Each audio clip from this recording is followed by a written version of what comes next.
It's Don here from the board. Thanks for coming along and checking out this video.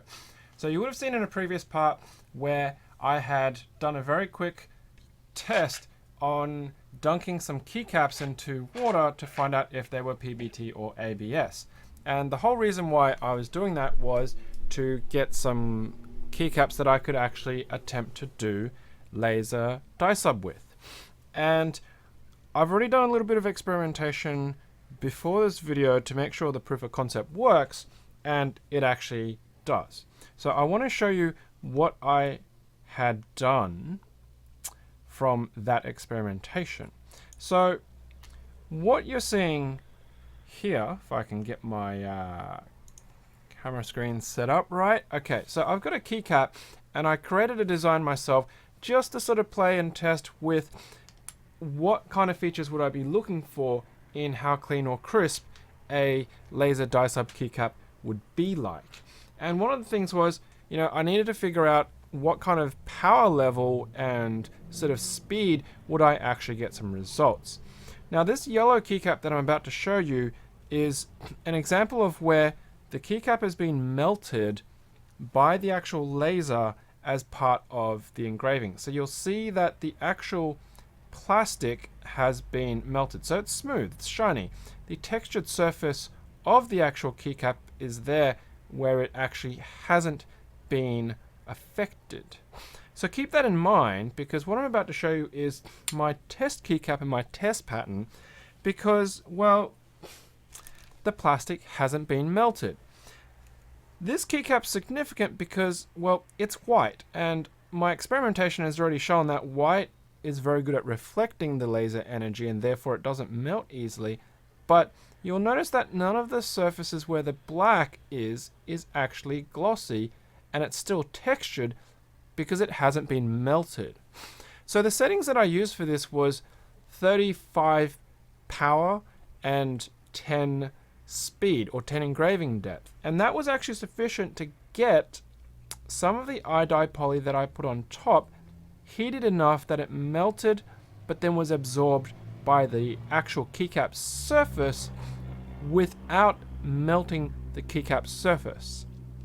That's really important because we're not changing the actual texture here, and you can see it's a bit grainy because the actual dye didn't settle into all of the surface. So this has been washed, and this is what actually remains.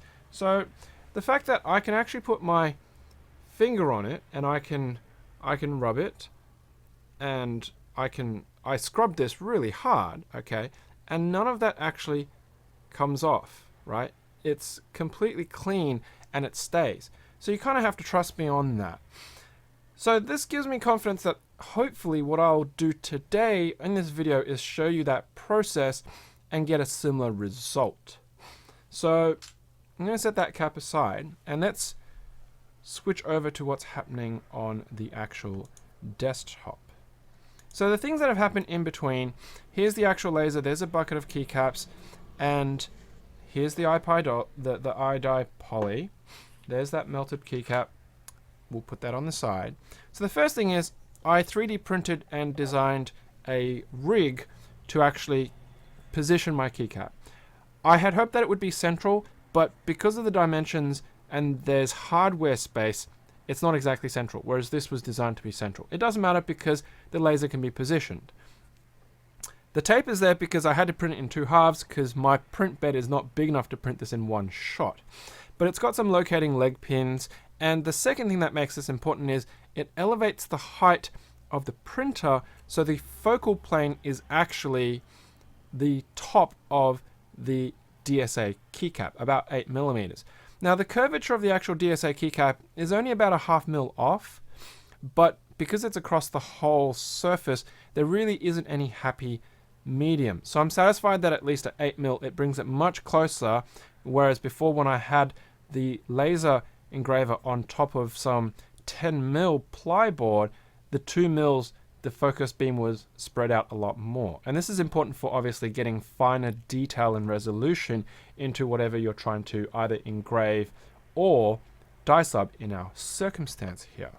So that has been one thing that's been really good. I've just put a bit of extra tape here so I know which side that I want to orientate consistently towards the front.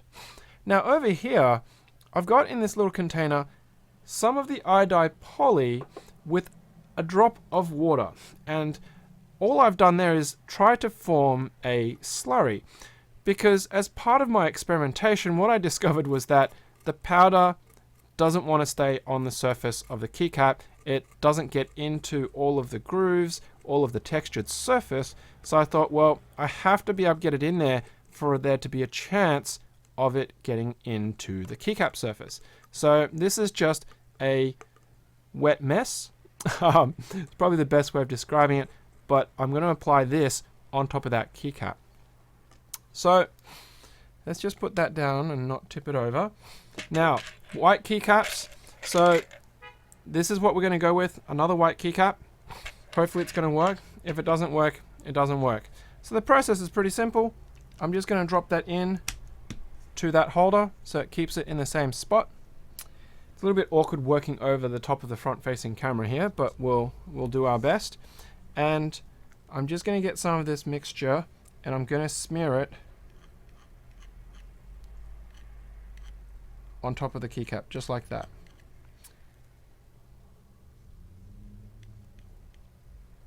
So I'm blackening it using this iDyePoly. It may be a bit too liquid compared to the other day, but we'll see how badly that goes. Obviously, if it's too liquid, then it's not going to be as effective in doing its job. So it's interesting because I've got this lump of actual dye that seems to have solidified and dried off, and maybe I can take some of that extra moisture off it. It's a bit of a mess, isn't it? Alright, so that's actually still quite wet. What I'm going to do is just grab a bit of... I really should be wearing gloves, so remember your PPE, folks. But I'm being a little bit careless and not. So I'm just going to tab that back and see if I can just get a bit more material maybe onto that. Now because the bottom just comes out like that, maybe it's just easier if I pick up the keycap carefully and try and get some more of this on top of it.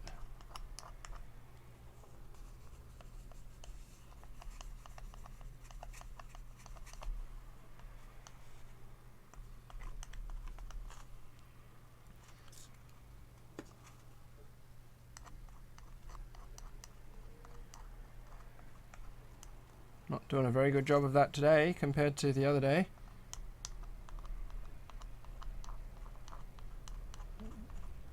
It's kind of working. The concavity of the actual keycap is also not helping, because rather than it being a nice, even, smooth surface for me to lay down the paste, it's sort of wanting to pull somewhat in on the surfaces. Okay, so I'm getting some coverage here of sorts. You can kind of see that it's starting to fill in some. Okay.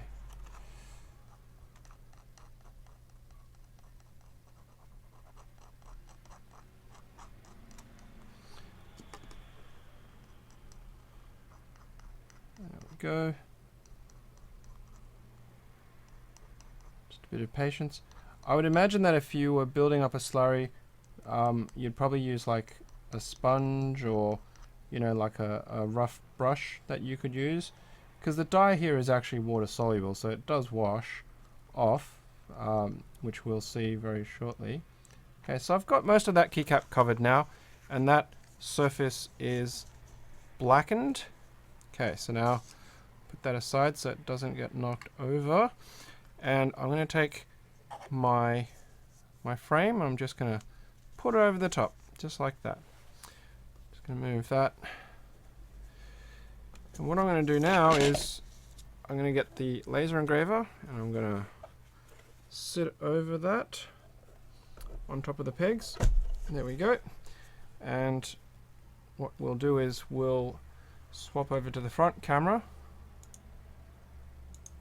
Okay, so we're on that front camera. Now we want to plug in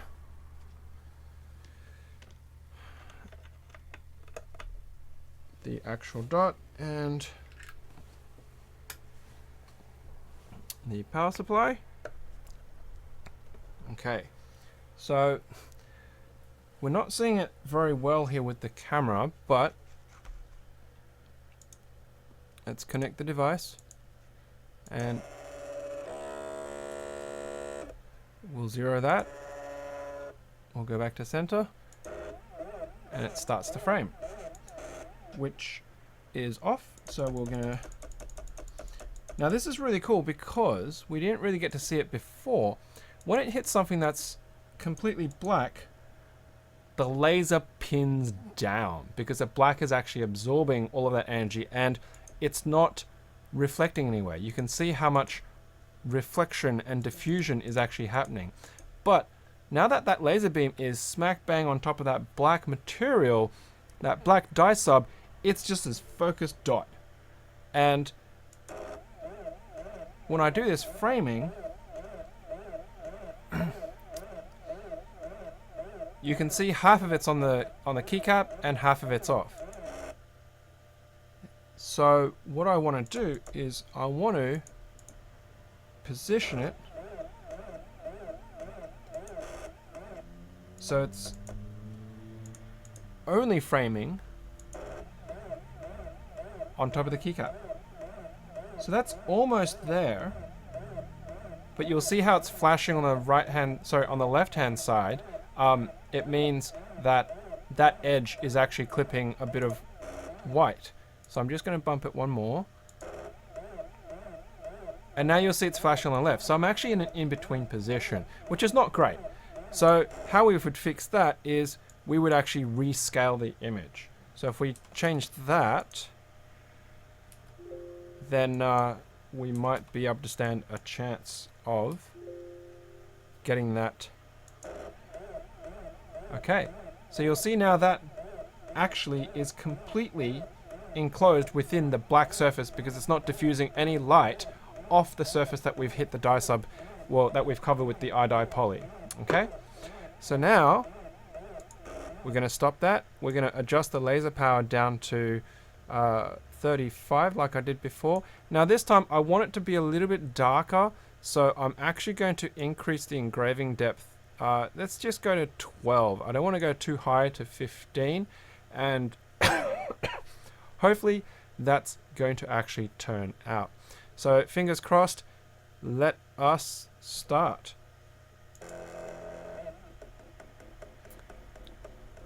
Check it out. So the fact that we're not seeing that diffusion is really good because it's all of that energy is going straight into the dye material.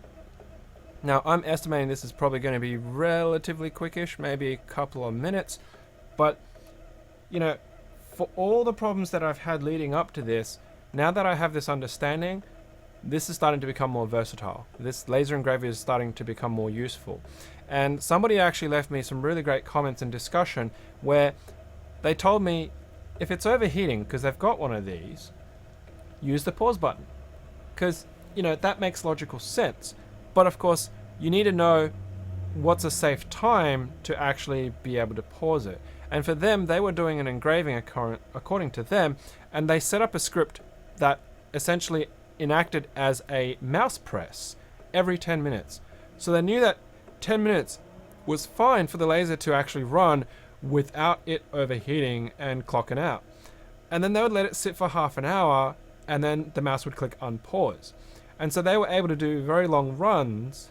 Of course, it takes a very long time because every 10 minutes you're pausing for half an hour, but it allowed them to do a full-size engraving simply because they could do the 10, half an hour rest, 10, half an hour rest, 10, half an hour rest.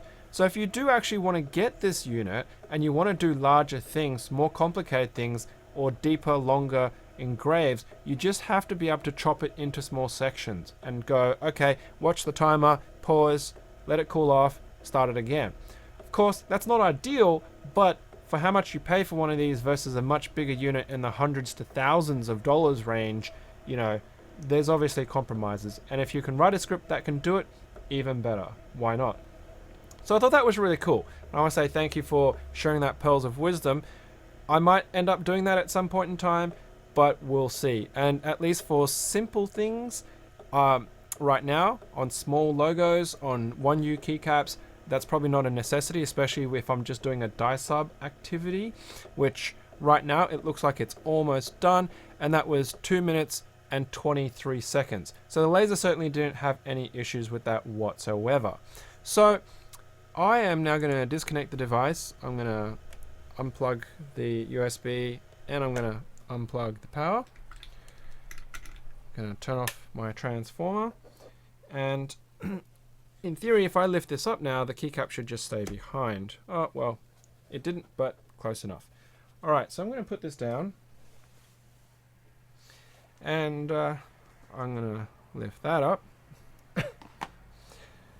And now I have a keycap, and you'll see that on the actual surface, the logo I put on it has already got a different appearance. So last time I did a Daily Clack logo, and this time I'm doing a Juju Cable logo, because Juju Cables is another good friend of mine here, local in Australia, and you know, just want to give him a bit of a shout out and a bit of blatant exposure. This of course is not a paid mention or review. I just want to be friendly and whatnot and say, how's it going, Juju? So you can actually see the laser has done something. It's actually imparted heat energy because it's dried or burned that iDyePoly material into the surface of the keycap. Now, the extra amount of time in regards to the engraving depth, which is what that's really about, doesn't seem like it's melted it. So it's actually still quite rough. It looks rough. It doesn't have a shiny glaze to it. But of course the dye is there. So what I'm going to do right now, you'll have to forgive me. I may actually crop this out during the edit phase, but I don't really edit my videos very much. But I'm going to go and I'm going to rinse this off, and hopefully we will get to see what this keycap looks like once I've washed that excess dye off.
Okay, sorry about the wait, the delay.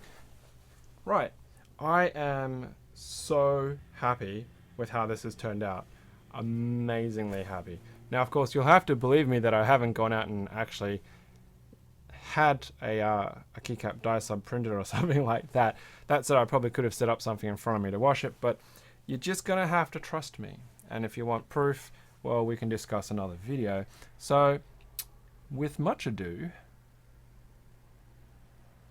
have a look at that. Does that not look bloody amazing? So we've still got that texturing, and you can see the graininess of the surface of the keycap, but it's got a really good even coverage where the dye has actually sunk in. And to prove that I just haven't somehow magically been able to keep that on without washing the rest of it off, I'm trying to smudge more of that off with my finger right now in front of the camera, and hasn't changed. And my thumb is not blackened from any of that material. So this is really, really exciting, because you literally now can do all sorts of fun and games using the laser. The resolution is really great. You can actually see where the end of the USB cable gets a little bit fatter as well from the Juju logo. You know, the dot above the second J in that lowercase is really great. Like, the lines are clean and crisp for what I was able to actually achieve with that. And you know, I'm going to switch over to the tabletop camera now, and you can see from far away it looks great. Yeah, you're not going to see that kind of resolution and detail about how grainy it is until you get really close. And so, you know, we're talking about what? Careful not to bump the dye. So from a foot away from the camera, right, that's what it looks like.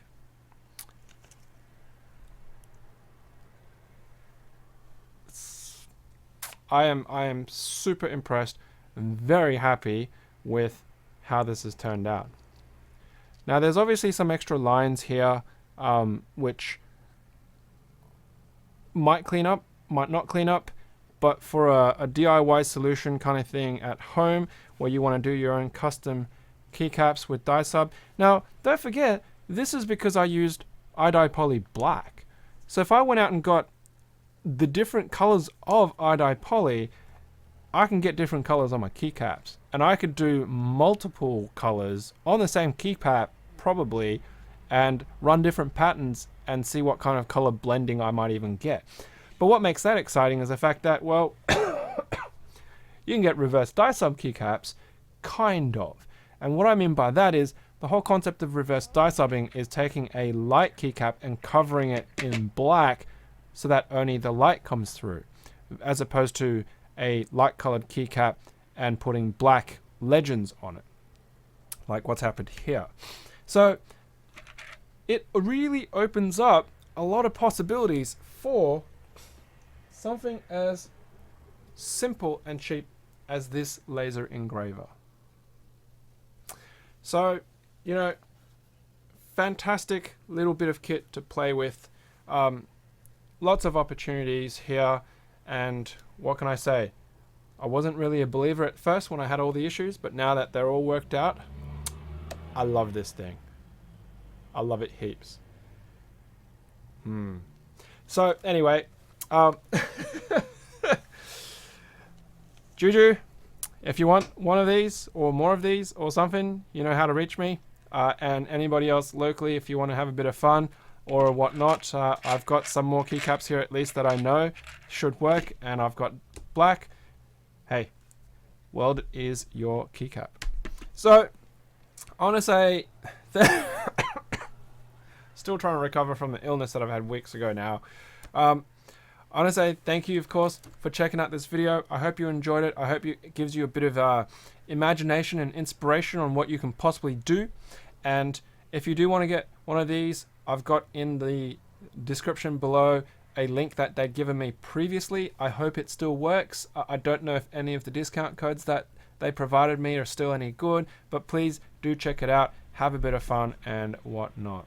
Please hit this like button, smash that share button, and of course, make sure you are subscribed to our channel here so that you can check out more weird, wacky DIY keyboard creator stuff as it comes along. So, hope you enjoyed the video, and of course, as usual, until next time, happy clacking.